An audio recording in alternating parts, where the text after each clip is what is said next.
Welcome back to My Sorare Journey. This is episode 56. If you stayed to the end of the last episode, we had our biggest acquisition ever.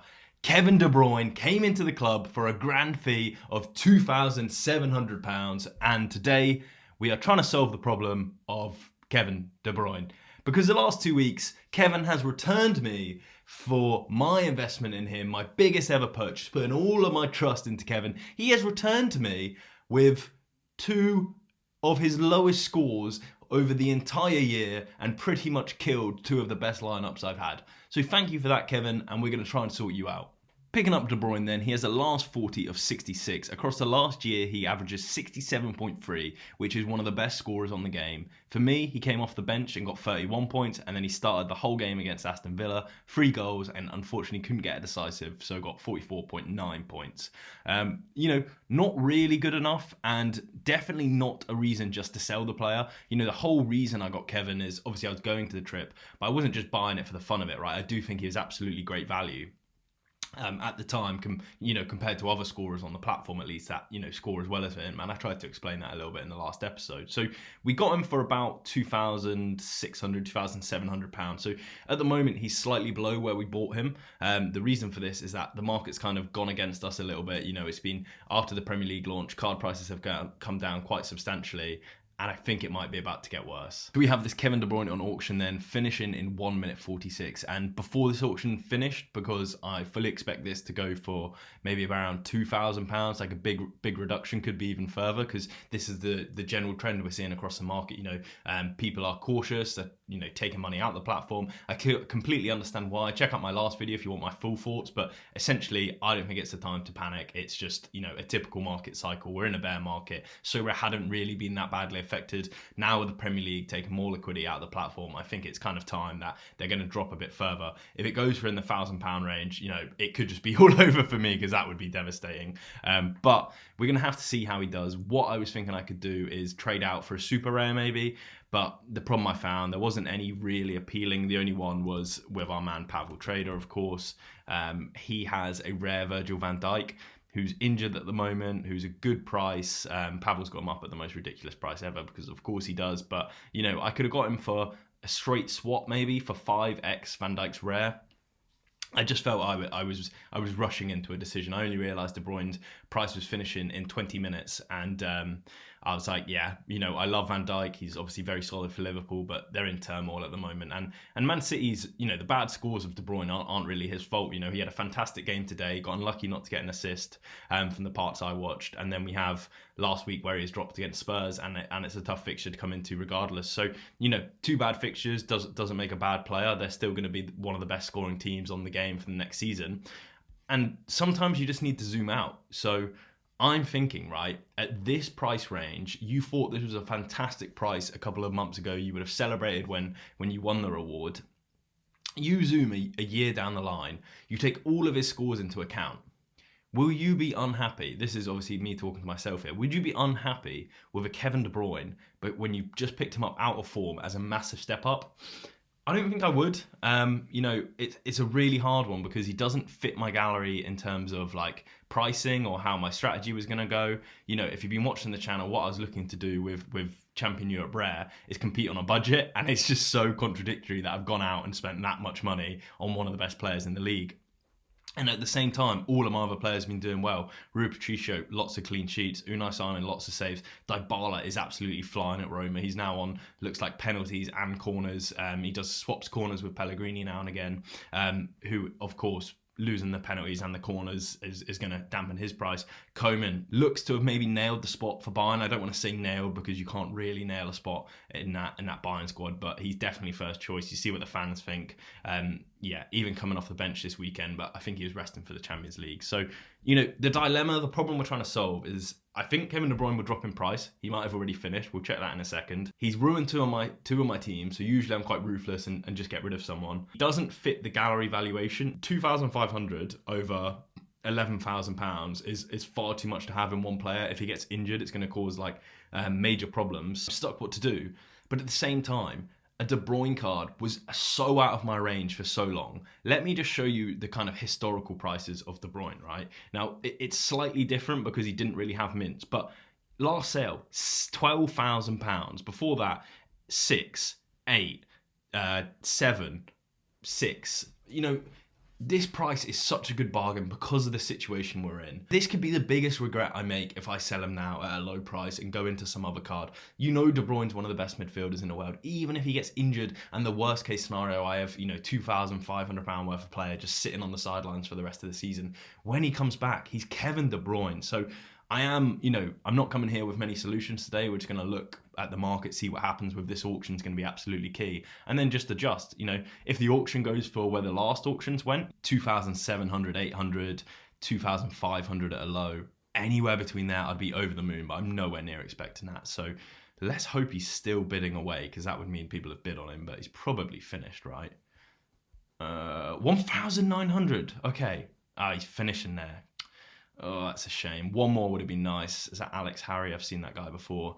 1,900 is not a bad one to take down, to be honest. Hopefully Duke comes in late, but yeah, as I said, I expect him to go for less than £2,000. So I'm not, you know, that's angry. It was expected, right? I said it right at the start of the video.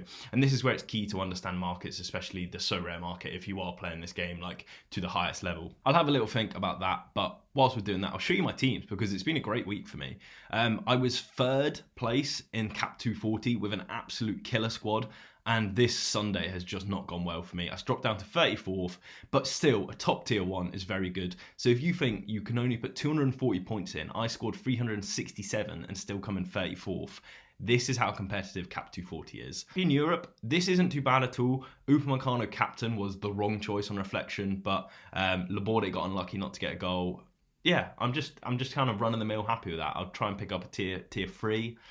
Probably could have done better with a better captain selection, but you know, you can't make the right choices every week.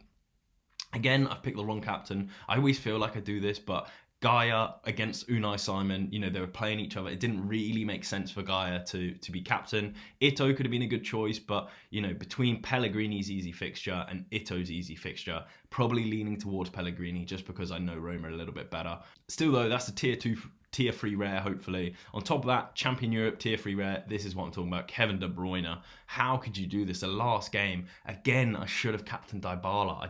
I love Dybala, you know, and I just can't captain him. It's because if you've seen what I showed you at the start of the video, where Kevin De Bruyne's average is 68 across the last 40. In that case, a player that good, you just have to captain every week and take the highs with the lows. I generally think that's the best strategy here. Like, you know, captain your best player. Sometimes you'll get it wrong, but at least if you're consistent, you're not going to get that, you know. I just feel the second I switch, he's going to pop off, because that's the thing he could do. I know he's playing Arsenal next, right, and it's top of the league clash, and it would be a really close call if Dybala had an easy game, but Kevin can show up against any team. The last time he played Arsenal, it might not be the last time, but I remember him vividly playing Arsenal and ripping them apart on his own. It's De Bruyne, so I might just sit tight on him. Again, still no clue what to do. The drafts have gone average. You need massive scores to win them, right? So I haven't done that. But I also feel kind of happy when I don't have a massive score with them, because I play in Champion Europe. So if the players I pick aren't in my team, I'm like, oh, net win. Like Martinez was dropped. I was like, that's good. Then we're on to 270. So this could be flying. If you keep in mind, Jules Koundé has just started for FC Barcelona. That's in play now. I'll probably watch it after filming this video. Then it's down to the Merseyside derby. Obviously, Liverpool will be completely out of form. So what drove me to make this decision? It's Everton that sit back under Sean Dyche. So I'm thinking clean sheets, lots of Liverpool possession could be key. And then Trent's going to be creating chances. But Rioja, a latest reward that we've won, 97. Remy Cabella was a last-minute substitute. We bought him in. I thought he had a great fixture against Strasbourg here, and he put up a 67. So hopefully Koundé can do something, and then Why? 270 we could be on for, you know, smashing up the cap modes this week. I made a couple of acquisitions. I've got rid of Schlanger. If you saw the live, thank you to tuning in for that, and you would have seen that's how I sold him. Bought in a Borja Iglesias for some old rewards I didn't want. Remy for this week. Laborde for this week. Ito for this week, but very strong. You know, all players I'd consider keeping. Mateus de Ligt was part of the trade deal. Fidel was a reward. That's, he's bottom of the league for Elche. So I'm thinking you can keep him at his very bottom. At the end of next season, he'll go to, potentially a really strong player, especially at the age of 32. Is he going to go elsewhere?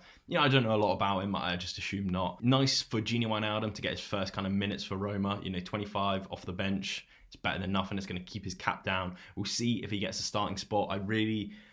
I'm not tipping him to. I just think he can. And at the price, I think it's worth the risk. And then the thing I spoke about last episode, how can he score there? It's really unknown, but, there is warning signs if he doesn't score well. So I'm prepared for all of that. Sommer, I've got so many buying stacks now. Well, so many buying players. I think, he's such a good keeper and such a good defence. It just makes a lot of sense to me. So that's pretty much everyone you've seen. And we can go to how my teams are preparing for this week. Champions League midweek, so it's going to be a little bit difficult in terms of fixture selections. Most teams are going to be playing, against each other in big games. There is a couple of exceptions to this rule, of course. So De Bruyne, like I said, he's just got to lead the line against pretty much everyone he plays. But the way Dybala's playing, 86, 95, 41, 95, 94. It's such a hard decision. I explained my rationale before, but that's what we're going to stick with for now until it doesn't work, until he crucifies me for a third week in a row. But like I said, tough fixture, but it's Champions League. Everyone's going to have them. The only exception to the rule that I was really talking about is Real Madrid. Real Madrid have a league match instead of a Champions League match, and it's against bottom of the league Elche. So they're probably going to be picking up the podium spots in Champion Europe this week. Partnering up with Wirtz and Frimpong, I think is really strong. Donnarumma or Jan Sommer is going to be the tricky decision. To me, it's going to compare to who has... I initially went for home fixture, right? But it's going to come down to who's got better fitness in their squad. To be honest, I'm leaning towards Bayern Munich after this weekend. So going to confirm that for now, and then we can see what to do with the reserve players. I'll take a little quick look on screen now. Who we've got less. Obviously, we know we've got Donnarumma waiting in the lines in the goal. Is there any other extras that are ready to put in? Yeah. Enzo Upamecano. So we've got a couple more teams to put out here for sure. Could actually strengthen that Champion Europe team maybe with a couple more Real Madrid players.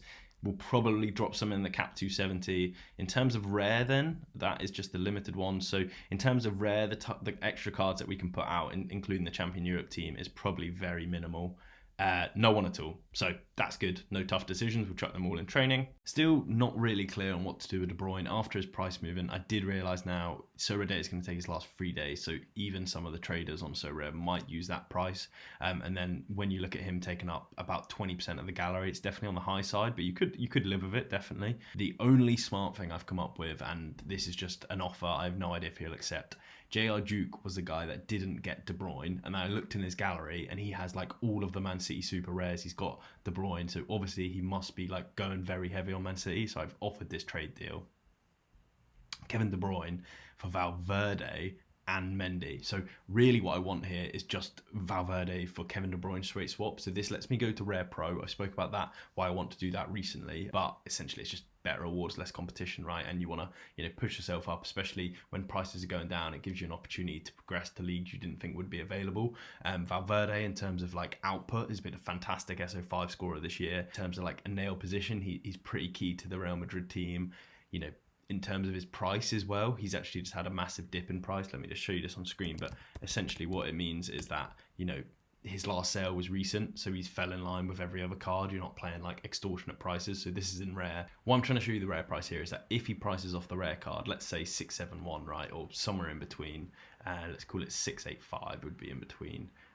So you take that price, and then you get 2,055 for 3x's rare price. Realistically, for the top end people, you're looking at like 4x the rare price. So I would be getting a great bargain here. I would highly suggest that he'll most likely just decline this offer. But, if he really wants the player, it's a collectible Belgium shirt as well. He might just go out and get him, especially when it's a trade for Valverde, who, isn't going to be putting up monster scores in the leagues he's competing in.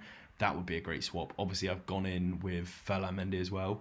2 reasons. Obviously, you never go in with just your best offer initially. And that's really the reason. But the other point to it is that you don't want to have that regret where I would love to do a De Bruyne for Valverde straight swap. But if I do that and he accepts it, I'm going to be thinking, God, what happened there? Have I made a mistake? So I'll let you know if he comes back on this, but it's very likely just a flat reject. I've tried to add him on Discord to see if he's open trading some other players. You know, looking in his gallery, he's got literally every card under the sun in terms of super rares where I'm looking to move up to. And it is a risk. I'm not sure whether I should be doing it quite now, but Kingsley Coman seems like a good answer to me. But yeah, rotational player, not sure what to do. Really stuck in this episode. Like I said, this is my journey on Sorare. This isn't always me just, you know, teaching what I know about the game or looking for ways to improve it. It's my journey at the end of the day, and this week we're stuck so far. So I'll let you know if we get any developments on that. Since you're seeing this, that means Joao Duke has not really responded. We've not been able to do any sort of deal. So Kevin De Bruyne is going to stay in the gallery for a little while. We hope he can put up good scores. If you like the video, please like, please subscribe, and yeah, all the best to you. Cheers.